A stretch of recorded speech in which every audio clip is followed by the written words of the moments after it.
Well, hi, everybody. If we haven't had the opportunity to meet, my name is Brian Cashman. I'm with the Goodhue County Education District in Red Wing, and I am your host today for an interview that we have with Miss Karin McCabe, she's with McGough Construction. She's the outreach director. She has a wealth of experience in this career field, has done some really great things for McGough, and we're just really appreciative, Karin, that we can spend a few minutes with you this morning. So thank you. Thank you. I really appreciate the opportunity to share. I'm looking forward to letting you know what you need to know as far as my background and the industry that I've chosen to build my career in. I'm very excited to share the construction industry with you and your viewers. Well, maybe we could start there. So for folks that may not be familiar with McGoff Construction and maybe even your role within McGoff or roles over the years, would you mind just explaining a little bit about both McGoff and then your roles with McGoff over the years? Absolutely, be happy to. So McGough Construction is a commercial general contractor. We're family owned. We've been in the business. They've been in the business for well over 65 years. We're headquarters in Roseville, and we have several branches throughout the Midwest and also in Dallas. We are a union signatory to the unions. We're signatory to the laborers, the carpenters, the 49ers, which are the heavy equipment operators, the bricklayers, and the cement masons. And what that means is that McGough actually has our own work staff, field workers that work in those 5 different trades. So I started out actually 22 years ago, almost 23 years ago now, out in the field as a laborer.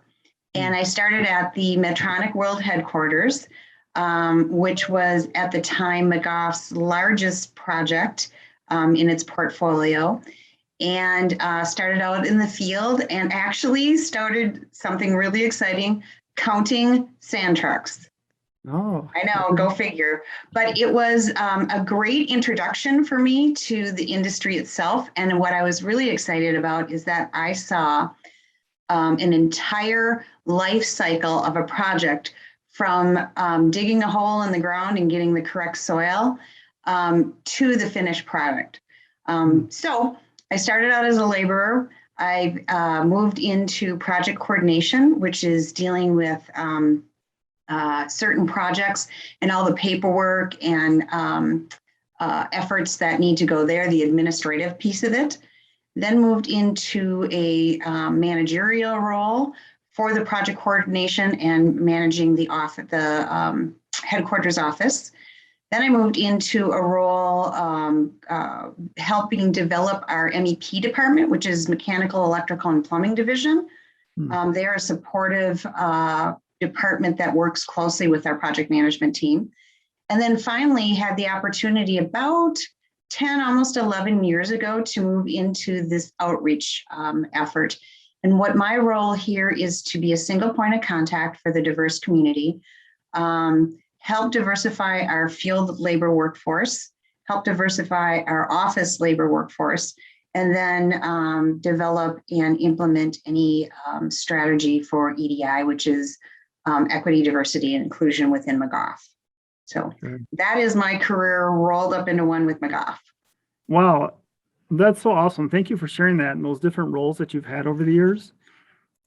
If you're willing, would you mind just stepping back in time with us a little bit to that, maybe your high school days or your steps after high school? How did you end up at that laborer position with McGough in your early years?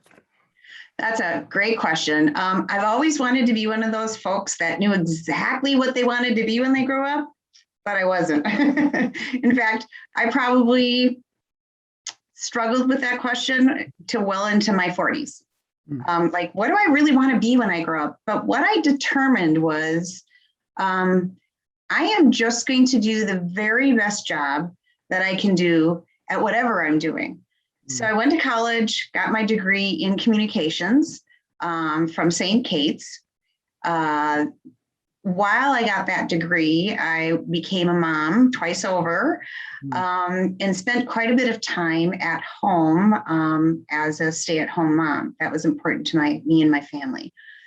So then when I was ready to get back into the workforce, I was challenged as to what I wanted to do. And so I stepped in a couple of roles that just fit my time constraints as a mom. And finally got to a point where we wanted to purchase a house. And the banker basically said, hey, you need to get a full-time job. You need to get a full-time gig. And fortunately, my kids were old enough then that I felt comfortable and they were school age. So I began looking for a job that was kind of unique to women at the time, and that was working out in the construction industry. I had zero background in it. I didn't know what a hammer was and a saw and that kind of stuff, but basically never built anything. And so I went to a program called Women Venture, and they had a 6 or 8 week program during the summertime. And they actually built sets for the Penumbra Theater. So I had an opportunity to explore my interest in the construction industry. Once that was completed, I was very fortunate from a timing perspective that it was 1999, and they were basically taking anybody that breathed, and that included me. And so I went out and got hired by McGough Contruction, which I was thrilled about because they're an excellent company. Really well known for treating their field personnel with respect and as professionals, as well as the opportunity to work with a company that really specialized in really distinct and challenging projects. We don't necessarily specialize in box buildings. We specialize in buildings like the Ordway and the Guthrie and high-tech buildings. So very fortunate to do that. And moved into it and learned on a day-to-day basis and just kind of fell in love with the industry. Yeah.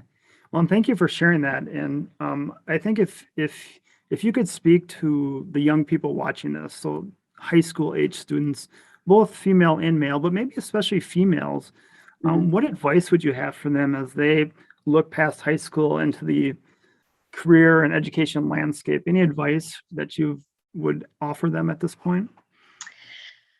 I think, I don't want to be trite, but I think really finding something that you love and challenges you. I think the other piece is to really know a little bit about yourself, right? You have to better understand what you're interested in, but also where your strengths lie. And I don't necessarily mean like, I'm really, really good at math or I'm really, really good at science, but no, like, do I like working with people? Do I like solving problems? Do I like working by myself? All of those pieces are kind of critical to understand who you are and what you're going to be successful in as you move forward in your career path. As far as women getting into the trades, this is an incredibly opportune time for that to happen. Well, anybody getting in the trades right now, but particularly young women, it is a very challenging from a physical, intellectual, and sometimes social industry to get into, but it's very, very rewarding. You solve problems all the time. You work with different team members all the time. You develop almost a sense of family, because you work with teams so closely. What else? And frankly, it's a great opportunity to do something that society tells you basically that isn't for you, for women anyways. So I enjoyed that challenge myself. Yeah. Well, I appreciate that. And just speaking as a father of 3 children, one of whom is a girl, I just find your story and your encouragement and your advice really, really pertinent. So thank you for that. If there's anyone watching this, Karin, that would have an interest in maybe working for McGoff or maybe just getting more information, how would they go about doing that? Well, I think, first of all, I'd love for you to be able to share my contact information with anyone who is interested, any of the students. I'd be happy to talk with them directly. So you can share my email address, you can share my phone number, whatever you care to do. That's part of my role at McGoff. I would also highly recommend, there's a lot of really awesome websites, newsletters, those types of things out there that are encouraging of young people to explore what the trades look like. The building trades have 27 different avenues that you could explore and go down. For instance, I don't like heights.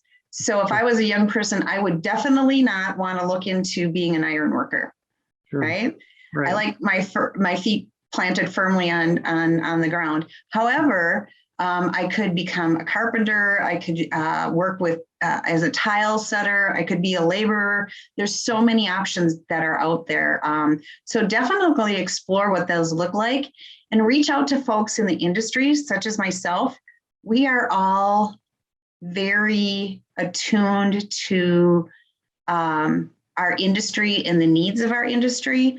And I guarantee you there's not going to be one person that's going to say no if you reach out and say, hey, I have a couple questions I just want to ask you. So I urge people to take that initiative and reach out. We're here to help. And maybe one more question this morning. If in terms of advice for courses, maybe at the high school level, or skills to work on, if you're a junior or a senior and maybe you're thinking about the trades or something similar, any recommendation on courses to take or skills to try to develop or experiences to have before you graduate from high school? Absolutely. So math is very important. You don't have to go into, quantum math or anything like that, but you have to know how to read a tape measure. You have to know how to add, subtract, and change fractions. So that is important. So knowing math, in fact, I had a carpenter once tell me he was so surprised to find out that he uses geometry every single day in his work. He said, I wouldn't have guessed that. so that's critical. The other piece that's really, really important, and I think this can translate to really any career path that you opt to go down, is the understanding on how to communicate with individuals and how to work together. So those soft skills are really important. I would highly recommend getting a job, any kind of job. And there's certainly plenty of them out there. The job that I had during my high school years was as a waitress. And so that really taught me how to interact with the public, taught me a lot about working with money. It taught me about scheduling. I mean, you had to, keep things going and make sure that the customer had a great experience. But those are some really important skills to learn to bring into your career moving forward. So definitely math, definitely communication, and teamwork for sure. That makes sense. Well, thank you so much again for your time this morning. It's just been great to talk with you. And again, to the young people watching this, I will have contact information available to you and your teachers for Karin and for McGoff. But thanks so much, Karin, for your time this morning. Thank you, Brian. I appreciate the opportunity. Good luck out there.